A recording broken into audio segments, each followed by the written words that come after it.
Please welcome Andre Aciman in conversation with Peter Spears. Here we are. Hello. Welcome. So we thought we'd start by asking how many people, guessing probably you haven't had a chance yet to read this, right?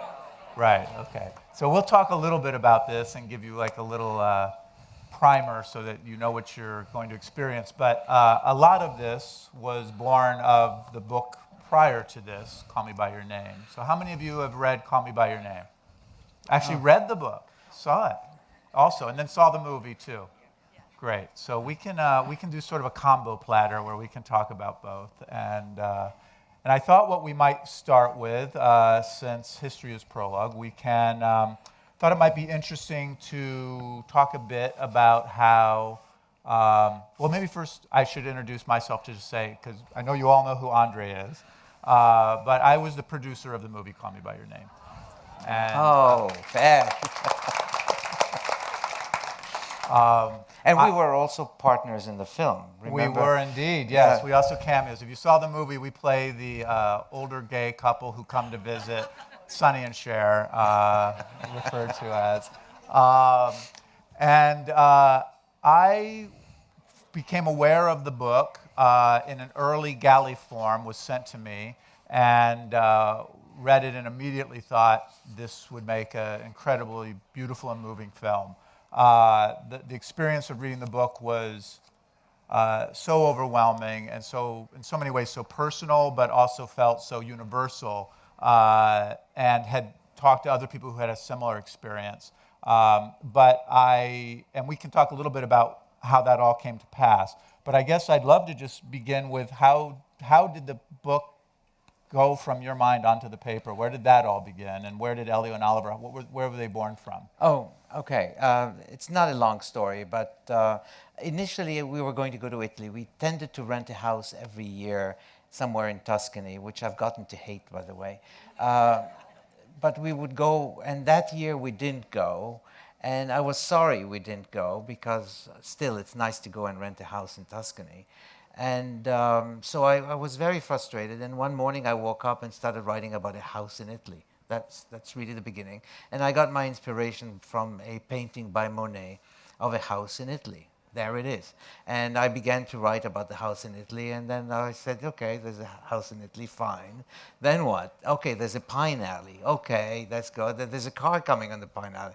Very interesting. And I was going to make it about a boy and a girl. And then I said, wait a minute, that's not going to work. Boy and girl, everybody's done that. First love, everybody's done that. How about boy and boy? Okay, nobody's done that. Well, people have done it for ages, but it felt new, and it was very exciting to do. And so I began that way. And I was on contract for another book, which I had started and was having a hard time.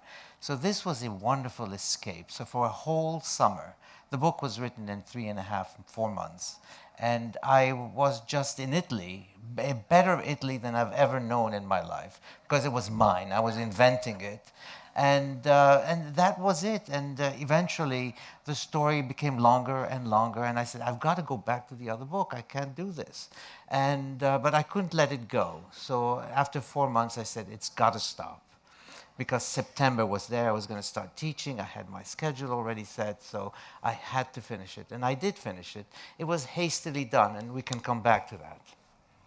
How would you say, when you first had the thought that the movie people were calling, and you got that phone call from your agent, what were sort of the first thoughts about how it might be to hand off that work to a director, a writer, in this case, James Ivory?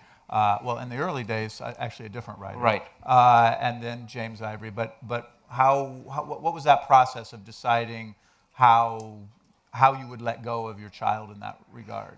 It was extremely difficult. No, I'm just being joking. I'm just joking. Because why was it not difficult at all? Because I got a call from you, actually. And we had a long conversation, and Susan, my wife, said, who's that on the phone?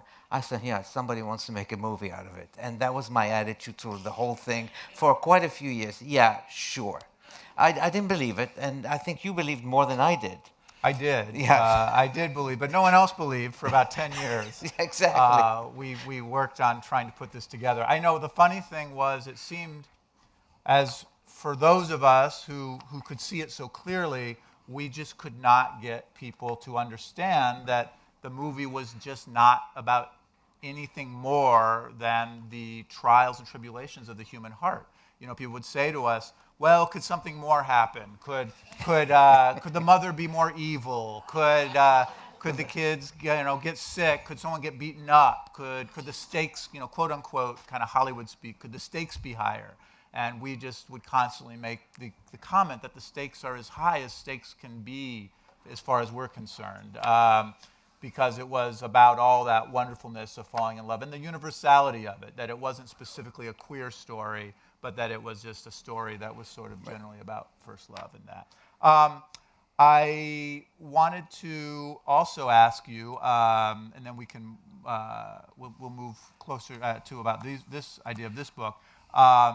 Did you find when you were ready to revisit Elio and Oliver that what kind of prompted that return to kind of coming back to visit their story again, and then how had perhaps the characters, how had Elio and Oliver changed in the ensuing years from where you also thought they might be, and then how the actors maybe informed that? Well, the actors were very important. I didn't know the actors very well. In fact, when you told me who they were, I said, who? Right. Because I don't know anything about movies. It's not my beat.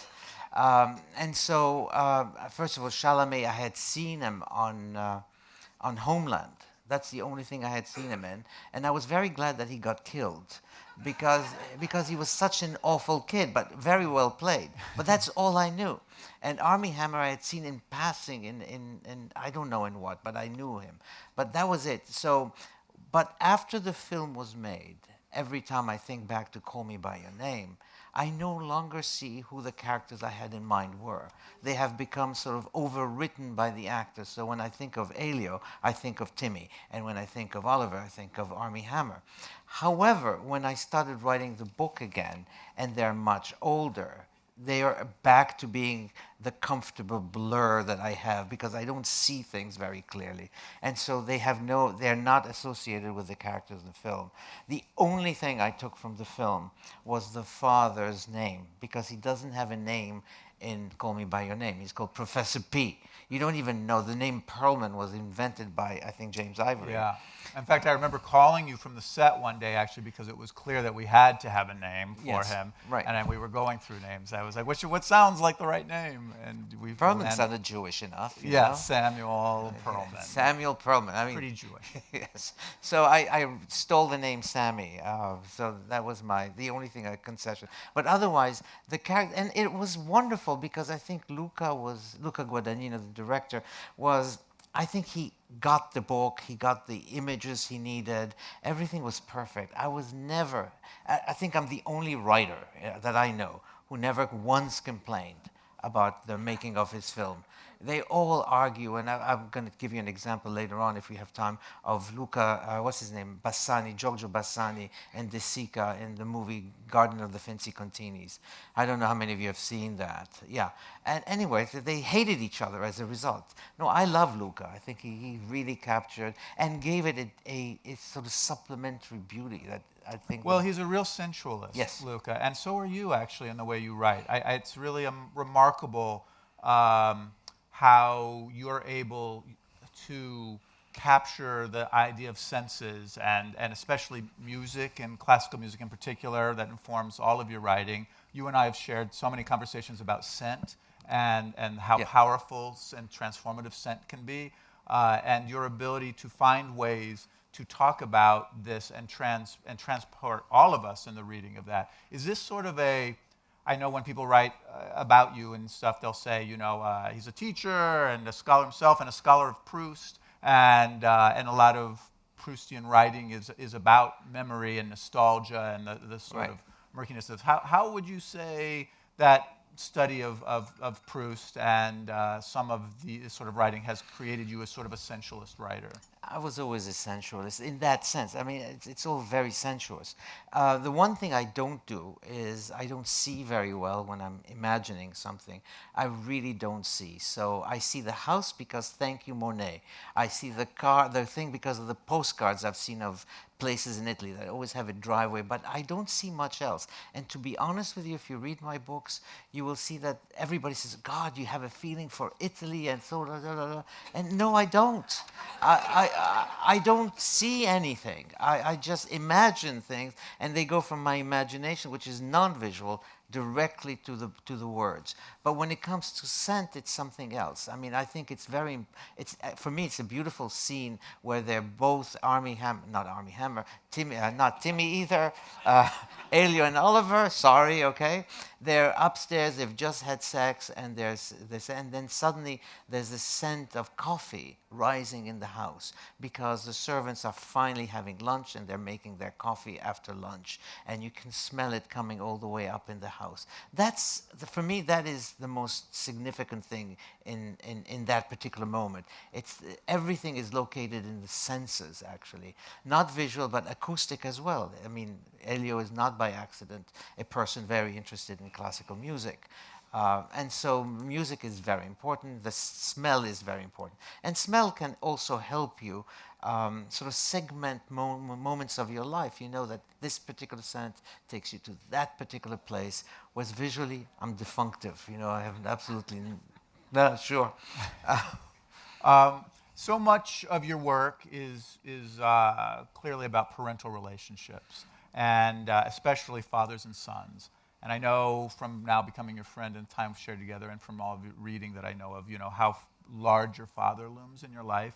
And certainly we all know and remember that last scene from Call Me by Your Name and the speech the father gives to the son. And I guess I wanted to just ask.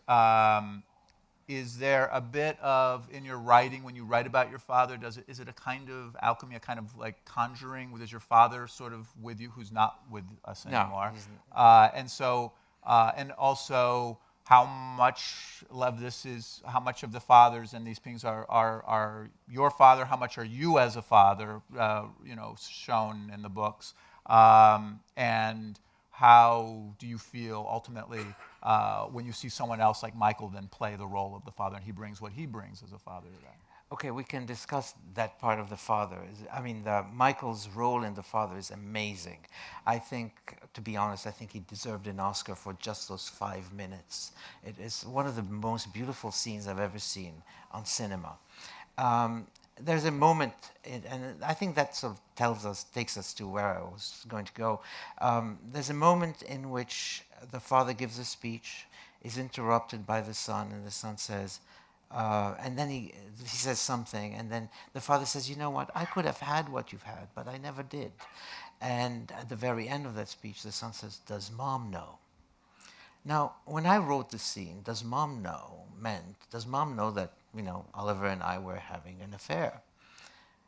The way that Michael Stolberg related it was, does mom know that you could have been gay? And when somebody asked me that in public, and I said, I never thought of that, but from now on, it makes more sense.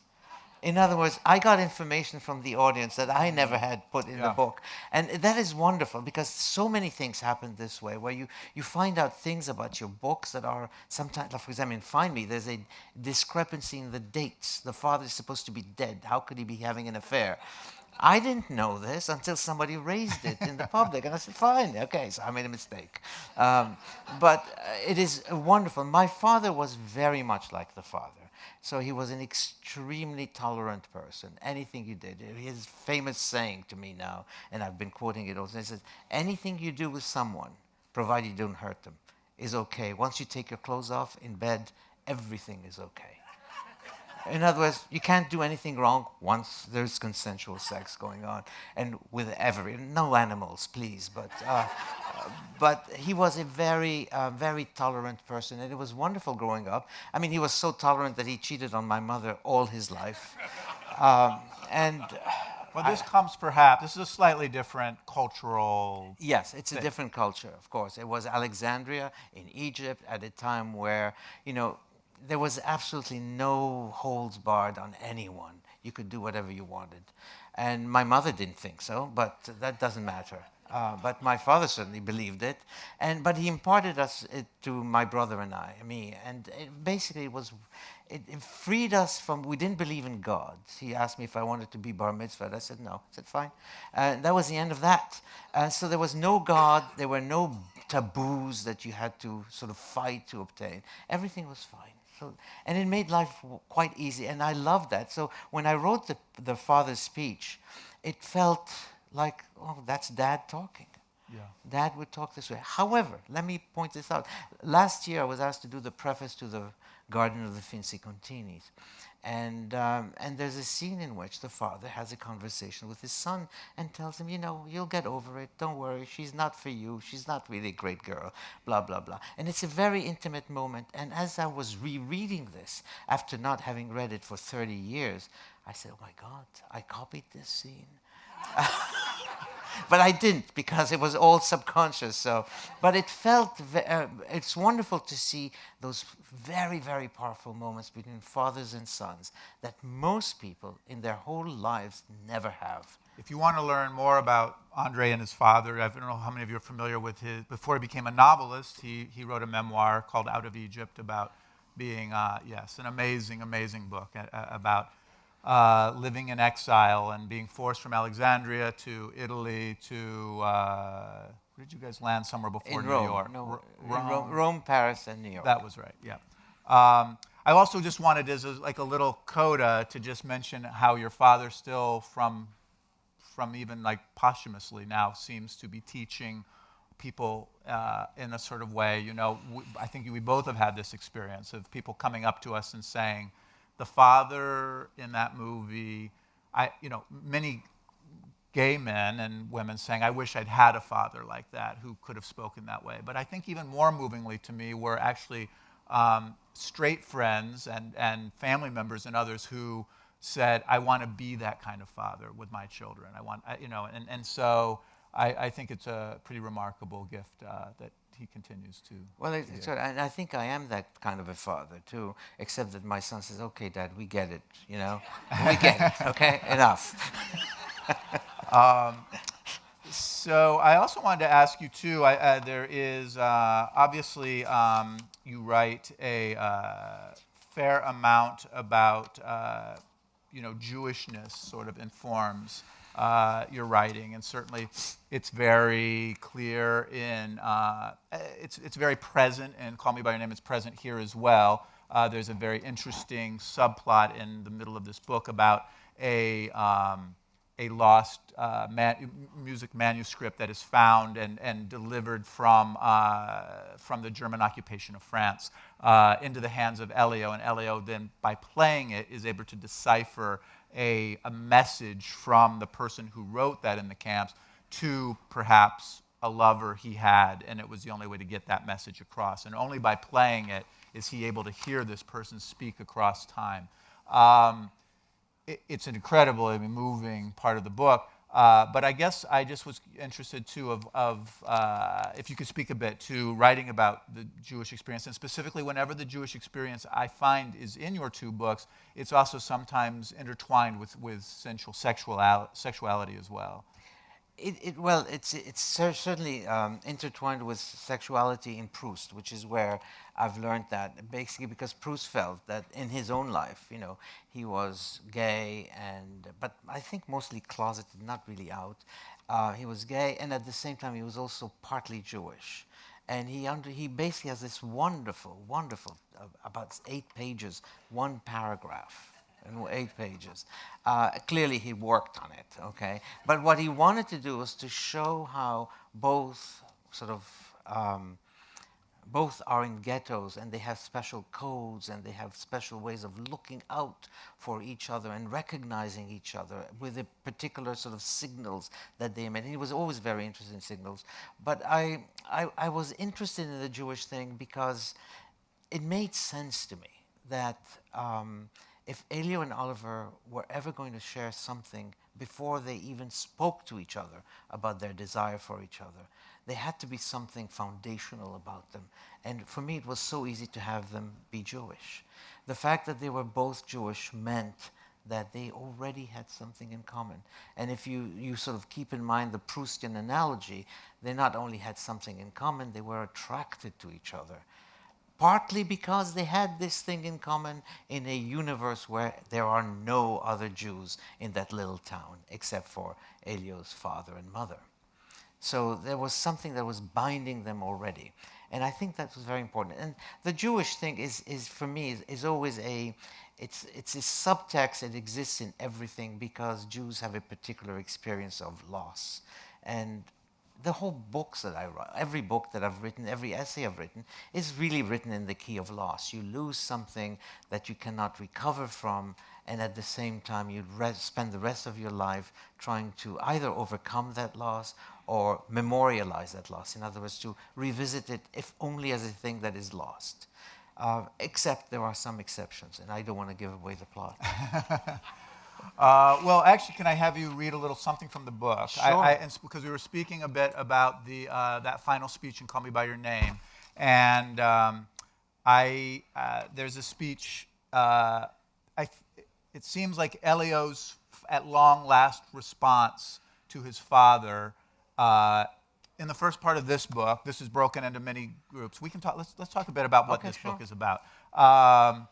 It is broken into like 5 musical movements. It's really kind of 3 novellas. The first one is from the father's point of view, a few years after Oliver has left.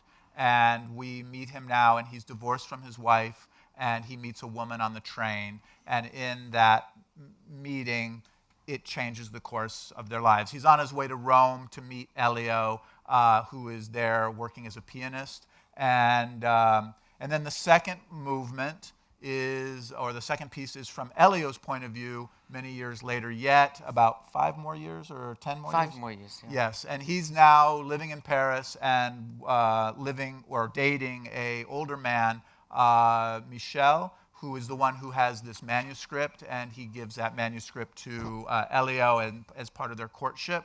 And it's through that relationship that Elio, we still get a sense, and we understand from Elio what his feelings, unresolved feelings still are for Oliver. And then the next movement is from Oliver's point of view on the eve of the first book, before, if you remember, Oliver comes back to Italy at the end of the book. This last piece takes place really in the days leading up to that, and he's at a dinner party, Oliver, seated between a man and a woman, sort of attracted to both, and someone plays the piano, a song that Elio had played for him before, and he starts in his head to have this conversation with Elio about what life has been like in this sort of parallel life he's been leading, and it sets in motion what will be then his return to Italy.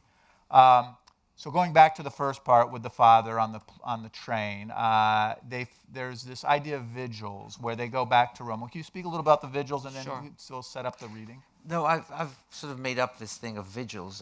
For those of you who know, in Italy or in Spain or any sort of Mediterranean country, especially old places, as you walk, there are always like a little alcove with a Virgin Mary sort of sculpted or painted in the corner with a little candle or a lamp.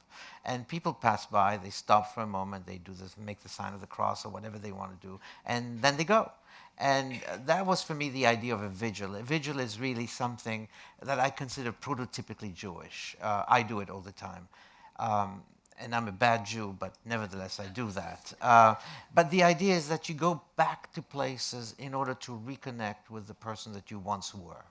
You don't really reconnect because you can't, but you can imagine yourself reconnecting, and that is good enough. And so what he does, he takes his new girlfriend, Miranda, and they walk around Rome, and he says, this is the place where I used to live. And basically, it's a ritual. And people say that everybody, we all do these rituals. We go back to places, and the best example I can give is, if we don't go back to places because the places might be far away, sometimes some of us are crazy enough to call a telephone number that we used to own in the past. Have you ever done that? So there you go. Say, why would you do that? Nobody's going to answer. And if they answer, it's not somebody you know. But you do it anyway because you're trying to reconnect, and it's good enough. And so what happens is that Elio and his father, and now with Miranda, shall I read this? Yes, please. Okay. With Miranda, they're walking in Rome, and Elio, now this is written from the father's perspective. When we reached Via della Pace, I thought that Elio was about to take us to one of my favorite churches in the area. Instead, no sooner had we sighted the church that he made a right turn and took us to Via Santa Maria dell'Anima. Then, after a few steps, and just as I'd done with Miranda the day before, he stopped at a corner where a very old lamp was built into a wall. I never told you this, Dad, but I was drunk out of my mind one night. I had just vomited by the statue of the Pasquino and couldn't have been more dazed in my life. Yet here, as I leaned against this very wall, I knew, drunk as I was, that this, with Oliver holding me, was my life. That everything that had come beforehand with others was not even a rough sketch or the shadow of a draft of what was happening to me. And now, 10 years later, when I look at this wall under this old street lamp, I am back with him. And I swear to you, nothing has changed. In 30, 40, 50 years, I will feel no differently. I have met many men and many women in my life, but what is watermarked on this very wall overshadows everything and everyone I've known.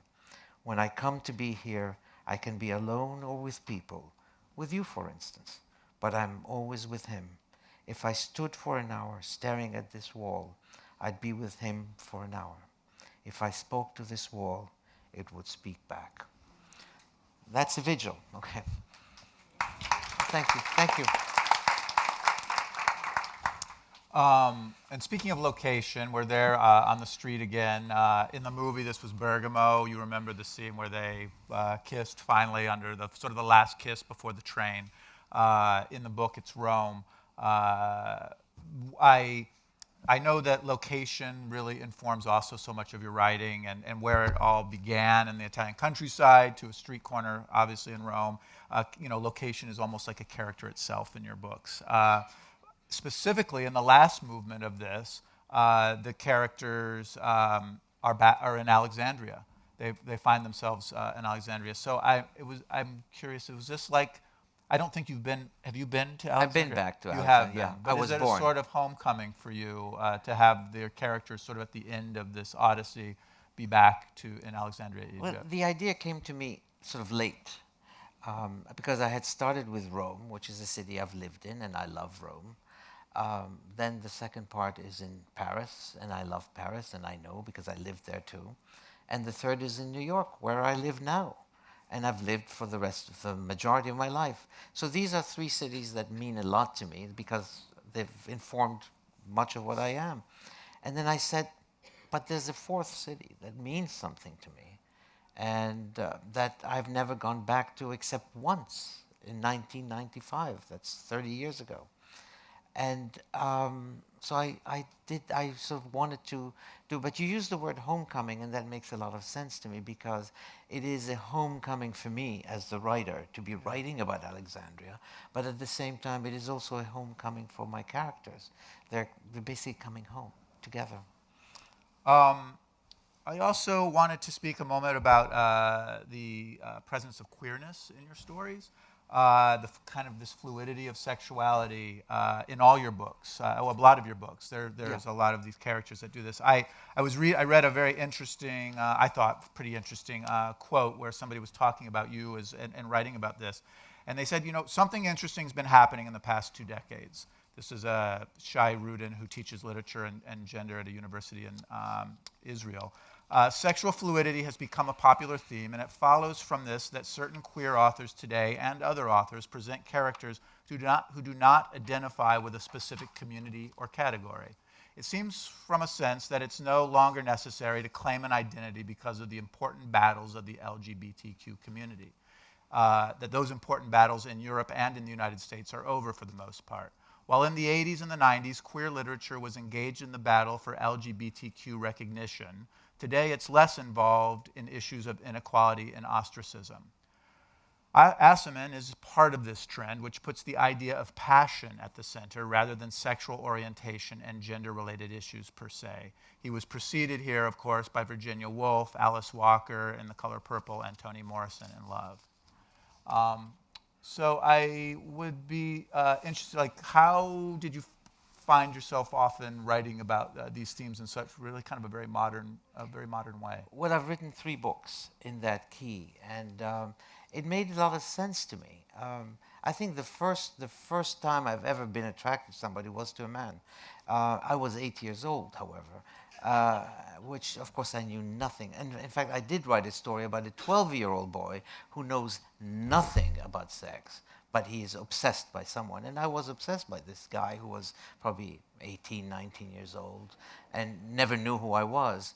But I followed him around. I don't know what I wanted from him, but I found that this was something that didn't ever go away. It was always there. So I wrote about it with Elio and Oliver, though I made Elio much older. And then I wrote again for a character called Paul in Enigma Variations, and I returned to it again in this book. So I always found that you were attracted to people. Visuals. And sort of personal visuals. yes, they are. You return to them in writing, but you're attracted to people, and you don't know necessarily what you want from them. You don't always know. Sometimes you definitely know, and that we all know about. But it's the ones that you don't know about that you say yes, but no. You know, is she interesting? Is she smart? Well, you know, that sort of thing. You kind of doubt it, and I love those moments of total ambiguity and ambivalence.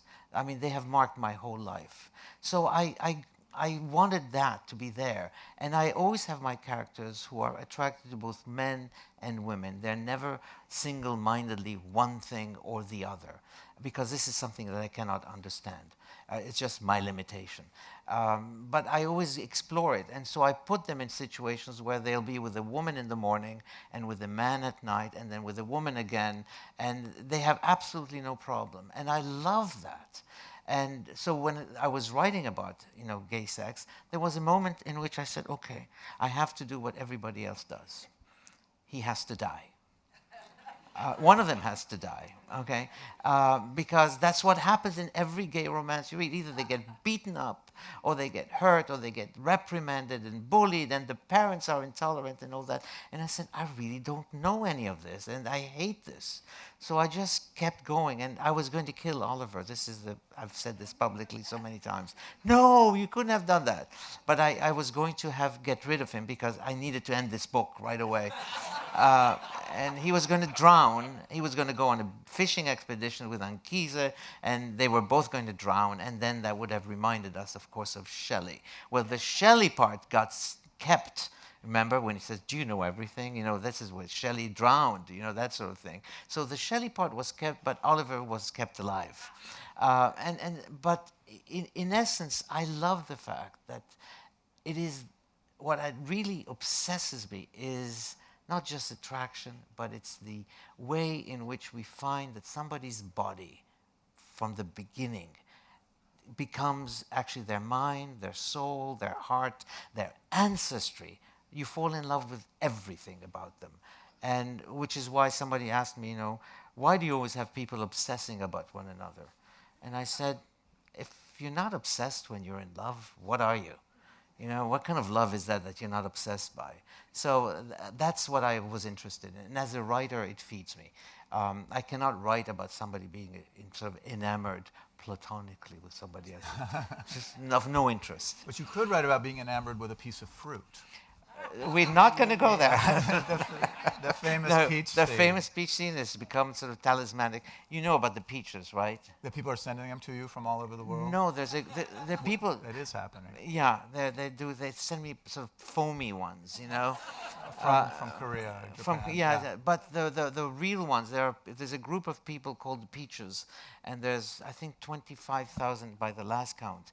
They call themselves Peaches worldwide, and they become all each other's friends, and they're going to have a major event in Crema this June. Oh, really? to which I've been invited many times, and I'm not going to go. I don't know. Yeah, that one might be one to miss. I don't think. We'll see. Okay, but if you're going, I'll go. Yeah, that sounds like a good reason to go back. You write in the book, time is always the price we pay for the unlived life. Do you feel ultimately now that Oliver and Elio have paid a price? Yes, they have paid a price. They've paid a. So are we giving away the plot? No. Okay. No. Okay.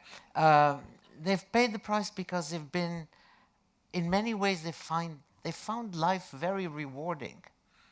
But they've been with not the best partners they could have had.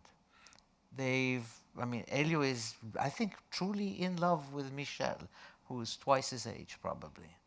And Michelle is definitely in love with Elio and tells him, I'm not going to have you for much longer, but I'd be happy for another 3 months. What a generous thing to say. And all my characters are very generous. I'm not, but they are. But there's a sense that, yes, they've been coupled, they've met many people, they have a lot of experience, but they're not with the right person. And the right person, can haunt you for decades, as was the case with my father, because my father also had a big mouth. He told me everything. There are people in his life that haunted him for many, many years. And that basically you could be with the wrong person or the might be good person, but not the best person.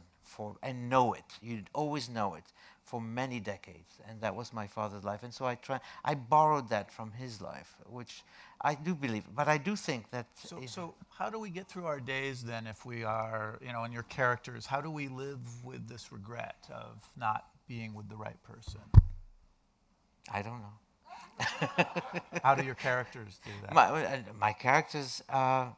I don't understand some of them. I mean, they are characters of mine. In other words, all my characters are aspects of me, of course. But some of them I don't understand. I mean, there's a part of me that's very much like Oliver, because I've known Olivers in my life, that kind of person. Self-sufficient, self-confident, almost arrogant. And there's a side of me that's like that as well. But I don't understand that side, and I don't think I like that side very much. So I don't speak to it. I like much more the side of me that's like Elio, insecure, uncertain, always given to regret. I don't think Oliver is the kind of person who regrets anything. But I've made him that way, and as he gets older, in his 40s, he becomes less confident, less sure of himself. And he does at some point, he says, when he sees this young woman who's married that he's attracted to, and this young guy who's partnered with someone and he's attracted to him as well, he said, why is it that I'm so ill at ease with myself? There was a time when I could have reached out to them and basically gotten them. What has happened? Why are there so many doubts? And of course, he's gotten older. When, as a teacher, with your students, what is sort of the one thing that you really hope who come away they'll find their own voices and everything, but if there's like really this one thing you can impart on them, what is that idea that you hope they go away from your classes with? And likewise, for the readers who come to your books, what's the one thing they go away with? I would like them to appreciate the fact, and that's a hard one, because I always say the one thing that I want my students to understand is that they have to read and look for uncertainty, and look for ambivalence, and look for ambiguities, because that's what all our lives are made up of. They're made up of things that we don't understand and don't particularly like either.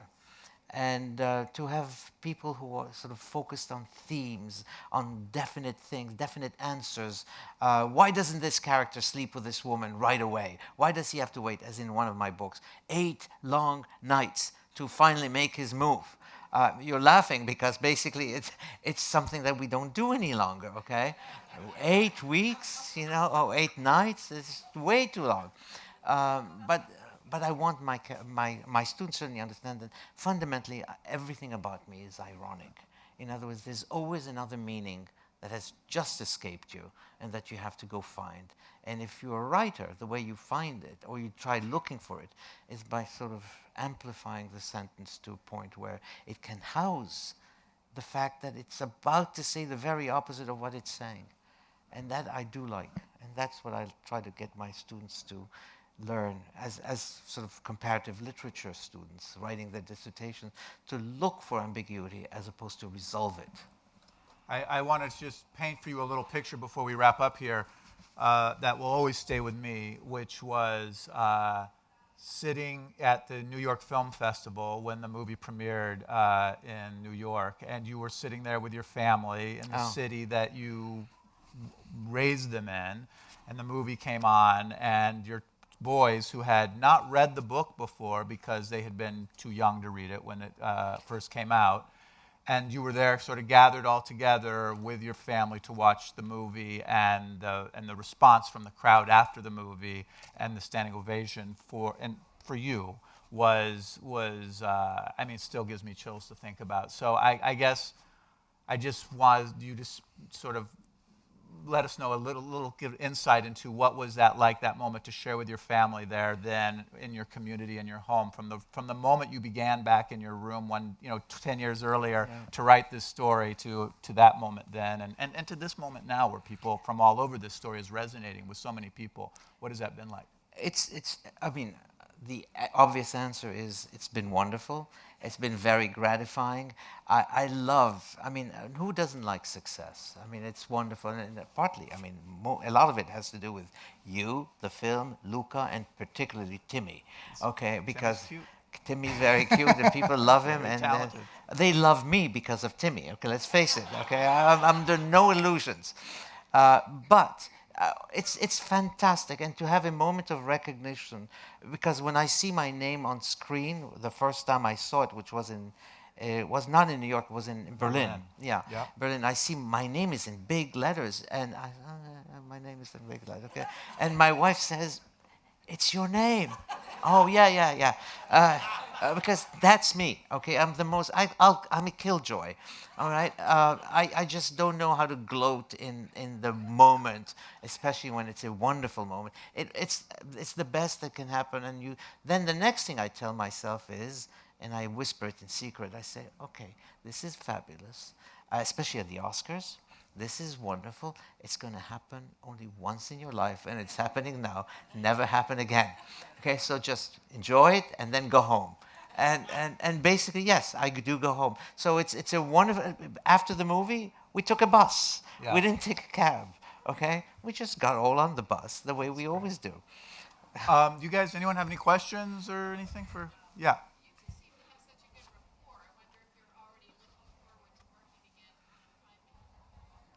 No. Oh, I'm sorry. The question was again just.